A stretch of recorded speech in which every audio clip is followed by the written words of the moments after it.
right. Well, thank you for joining us to welcome you back. We've had a 90-day, I don't know, not hiatus, a 90-day.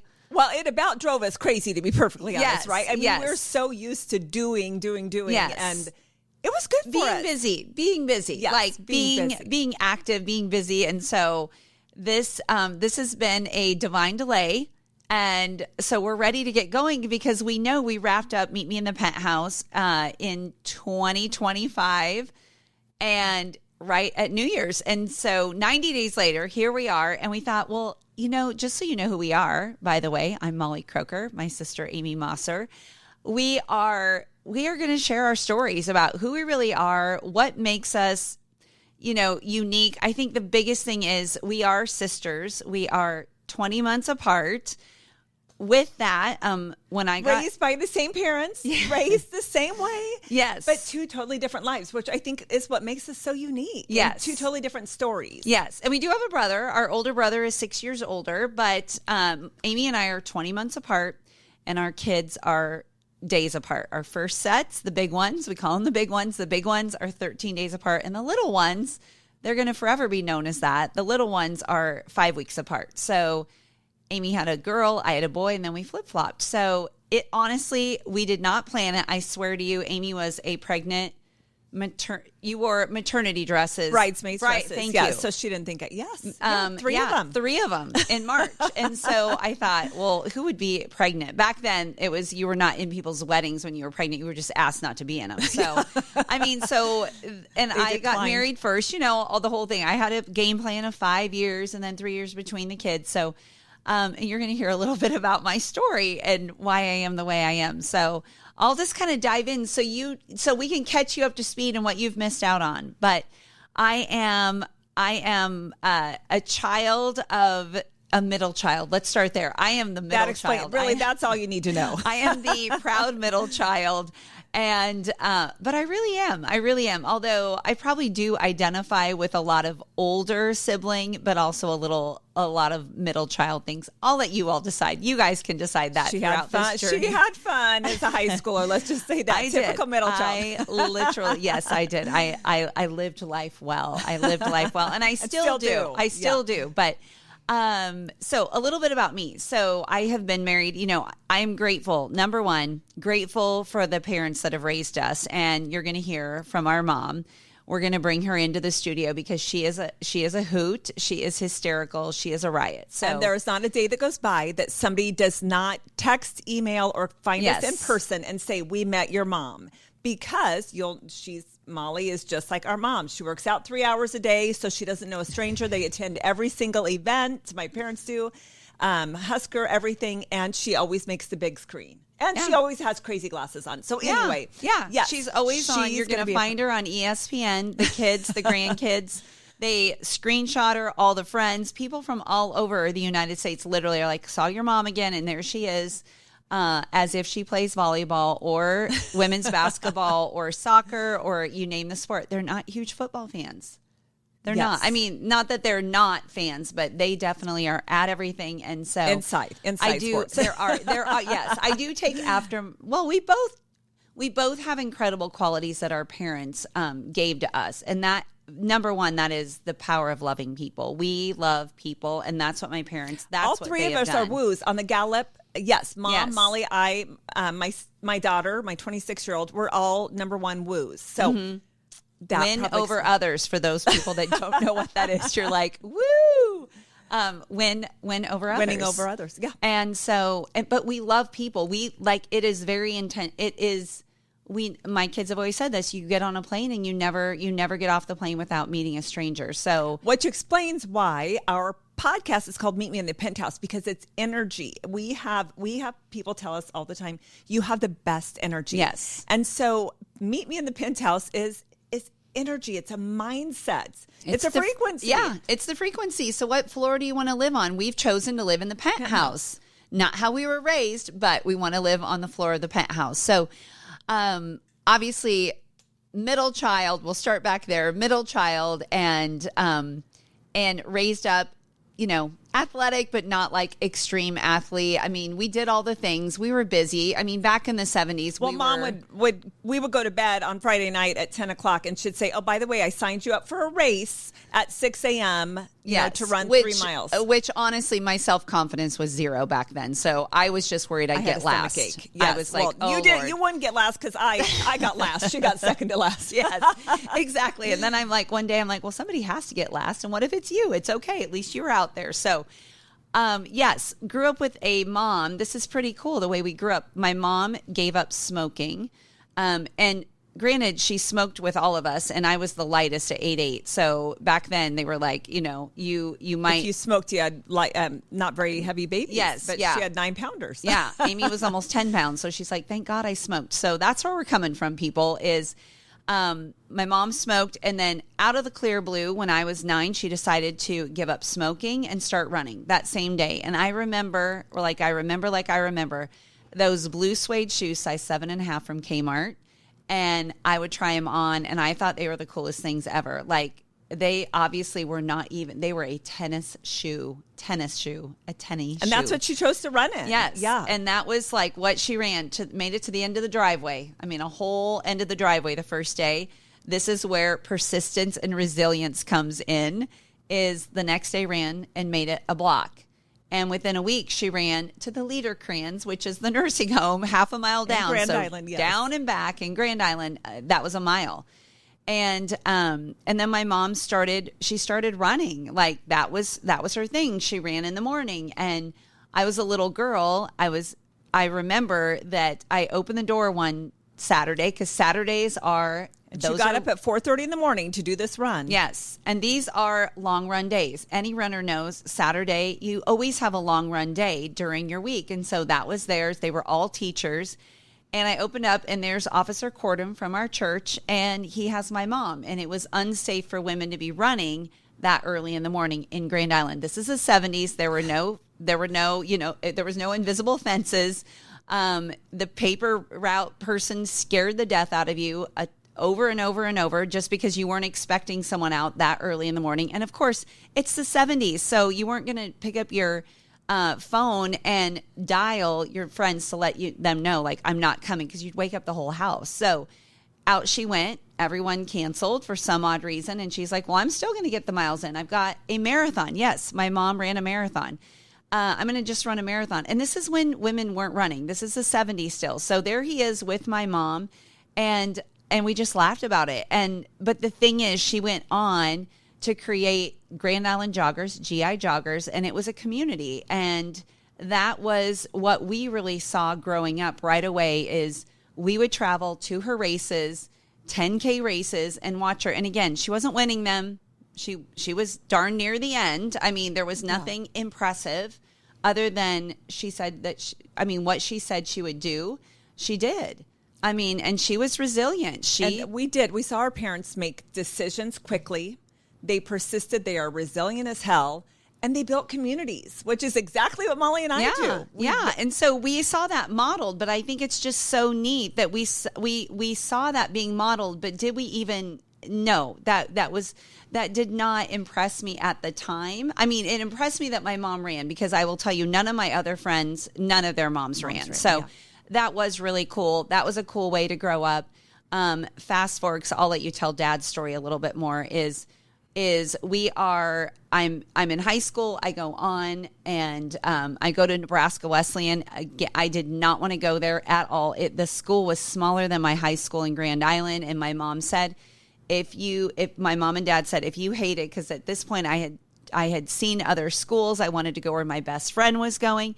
If you hate it after a semester, you can transfer, because I started out pre-med, and that's where my mom was a teacher. That's where all of her top students went, and that's where I was going to go. And so away I went, and I thought, this is so dumb. This is so small. And oh my gosh, it was the best thing in terms of growth for me. I grew tremendously. And those are still our best. This is what you got to love about Omaha, Nebraska, about Nebraska in general, right? Those connections that we made at Nebraska Wesleyan are still, those are our doctors that we go to. There are people who buy houses from me in Omaha and Lincoln. And so it was the best connection for us. It really was. It was awesome. In fact, the girl that just rode the boat set a new record. She is from Wesleyan. I'm like, well, I have to meet her, and it'll be so easy because we all went to Wesleyan together. So there I am at Wesleyan, and I am growing like a spring flower, friends. I am in everything and anything you could try out for. Doing all the beer slides she could do as well. She threw in a few beer slides. I also did those proudly, and that's why I have scars on my elbows. But man, I am proud of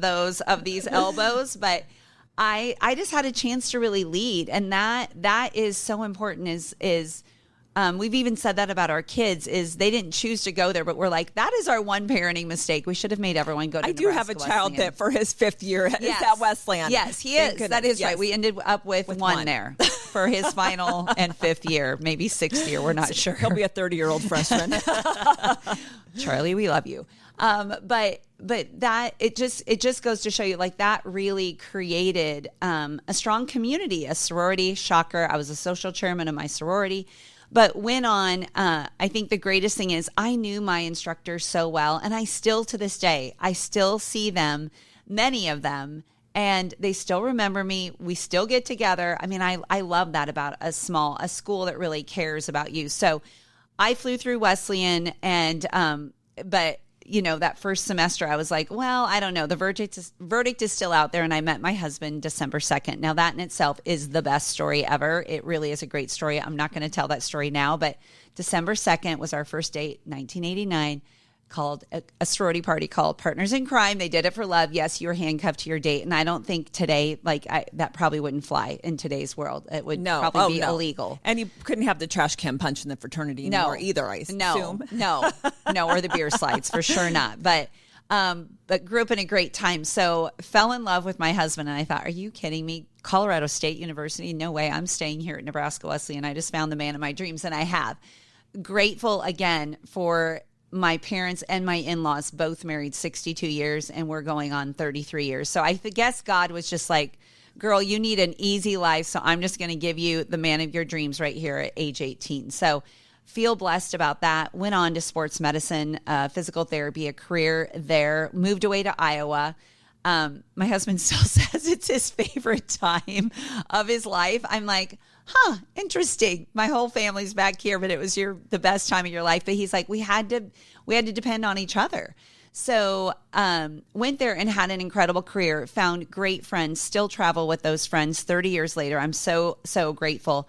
But had a baby, and we drove away from the hospital asking if we woke Sam up every 4 hours. We thought, this is so easy. Why didn't we do this sooner? And then he cried for the next 10 months. So that was a little trying. And so during those years, I called Amy, and she was like, you know what? I have this great customer. She shops at the golf shop that they owned.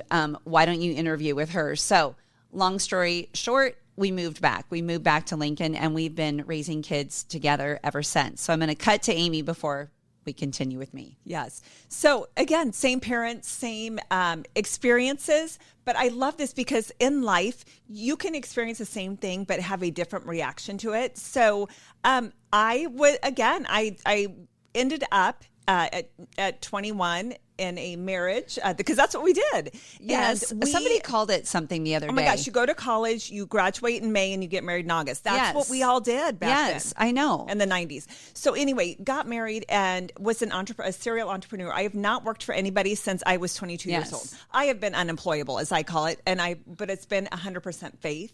Like never known where your next paycheck is coming from. 100%. Since 22. That's remarkable. And I'm 23. No. So for 31 years, 100% commission, never ever known where my next paycheck was coming from. And I love that. I would never want to live any other way. But during that time, and this is what's so great, that we owned golf stores when the Tiger Woods era was in. We started to buy rental properties. We didn't have any money. We had $500. The gentleman carried the rental properties back, and we ended up buying 16 and then selling a couple so we could finance them. I mean, it was like, it's been the most amazing entrepreneurial story. You guys were so what is the word but just so optimistic. Like, I remember Mom and Dad thought you were absolutely crazy to load up a mower, which, of course, at this time you lived in an apartment. We didn't live in a home. We bought a duplex before we owned a home. So we would load the mower up and go mow the lawn because you're the management company and make, I think you were making $10 extra on that property a month. Which maybe is about 30. It. We didn't go to Cancun. Yeah. We bought rental properties. I mean, so I will, I have since divorced and remarried, but I'm so grateful for the business, all of the businesses that we owned through the years. We owned the golf store. We owned about 1,000 rental doors, a 90,000 square foot gym. We have owned storage units. It has been the most incredible. We only owned a home. We did. I did talk you into an 18-plex. You did talk us into an 18-plex, and that. Oh wow, yeah. That'll be another episode. Yeah. But so again, completely different journey. And when two children, same as Molly, different journeys. We've always lived really close together. But the thing that we both have done, if you can get that, from our parents being raised by the way we are, is we make decisions quickly. We are persistent as hell. We don't ever quit. We are resilient as heck. And we love people. Yeah. We absolutely love people, which is why this podcast and why Meet Me in the Penthouse has been so important to us. Obviously, I'm in real estate, so we know it's a physical piece of property. But as we mentioned, it's a mindset. It's an energy. It's a frequency. We expect great things. We expect the white glove delivery of everything, right? Of walking up here today. I mean, we had people filming for us. It's like, because the studio was amazing, by the way. Yes. I mean, my gosh, they treat you like gold. Yes. Yes. When you treat others like gold, you get that treatment right back. And that's always what we saw. Amy and I grew up at AA meetings with our dad. He's 50 years sober. And we loved it. I mean, my gosh, unlimited fountain pop, number one, say no more.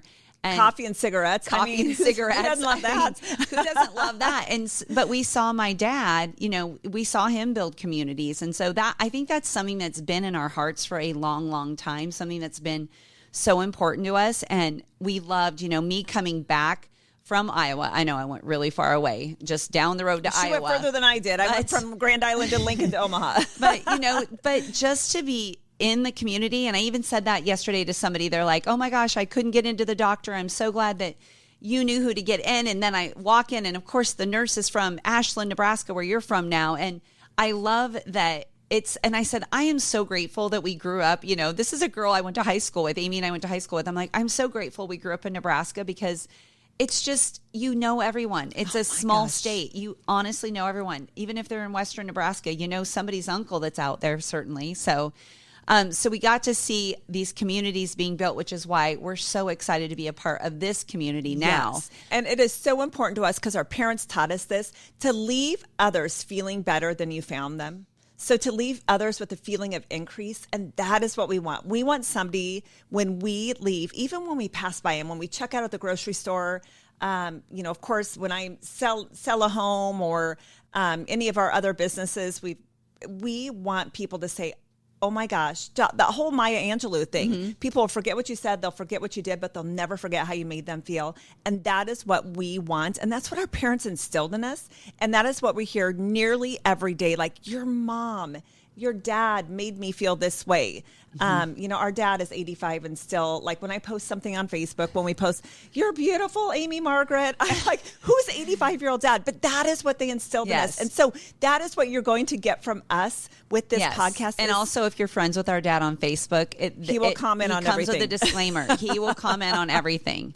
We're like, Dad, everything. Somebody, anyway. Yes, he's just very happy to be on Facebook and commenting. So just know that as we move forward with this. But yes, and just, it's on our hearts also just to help women and men, but we're women, so we love helping women, but each building successful businesses to the top 1%, different industries, right? Mine's been in social selling, yours has been in real estate, but building those communities, building women up, building teams of people globally, and knowing, okay, what's next for us? Like, what's next for us? Because I hear people talking about retirement, but we like to call it rewirement. But I'm like, oh my gosh. We're just getting started. We're just getting started. In fact, today, like driving to Pilates, I'm like, I only have 45 more years left. I've got to get busy. To hit the Centurion Club. We're going to hit that. Yeah. Yeah. But I'm like, oh my gosh, I have so much impact to still make. Yes. Like, who can I inspire? Who can I increase? Who can I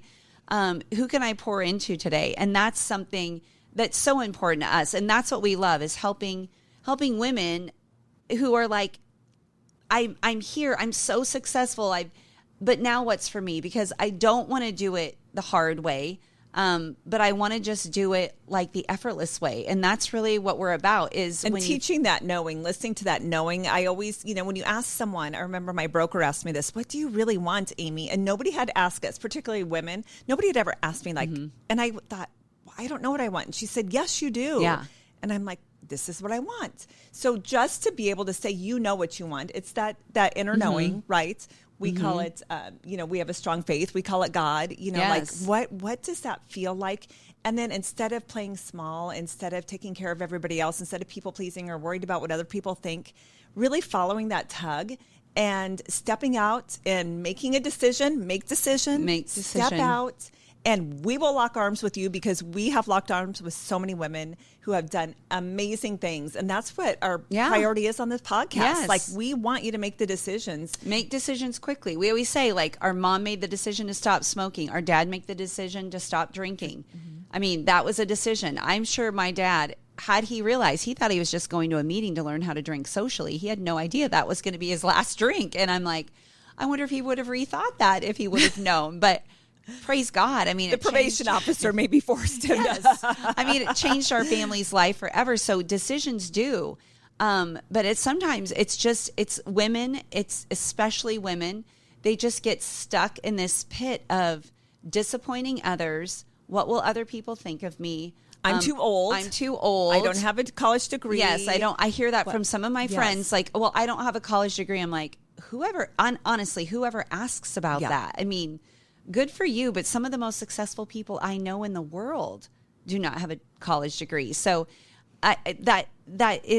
it's like teaching women, like, slow down, listen to that inner guide, because there's a lot of times that and we'll talk about this in another episode, but going from needing to wanting to believing to knowing, like Amy said, it is that inner knowing. You do know. You know exactly what you want. It's just using your voice to say it. Yes. And we know that this studio, Hurrdat One, we are incredibly grateful, first of all. And we know that this is what we were put on this earth to do. And I mean, yes. People are thinking, you're in your 50s. Who the hell wants to listen to some old women answer? Old women? I choose to. Young. Aging backwards. But who wants to, you could tell yourself that. And I'll tell you what, we have just so many people that we're so grateful for that listen. And we just hope that we, again, leave you with a feeling of increase and making decisions. And so, and meeting us up, in the elevator. There's room at the top in the Penthouse. Yes. And honestly, that's why we're here. We're here to build communities. We love the opportunity to grow and really, my husband moved us out to the lake. It was his dream to live at the lake. And I thought, oh my gosh, that is the last place I want to live, like with toads jumping around and frogs and all that gross stuff. But it is the happiest place I've ever been. And it's so nice because we're right here in Omaha. Like, we're right. Yes. So now we get to build communities in Omaha. We've done that in Lincoln. We've done it throughout our lives. And so we're just so excited that Hurrdat has trusted us to, like, hey, let's go out, let's build people, let's build communities.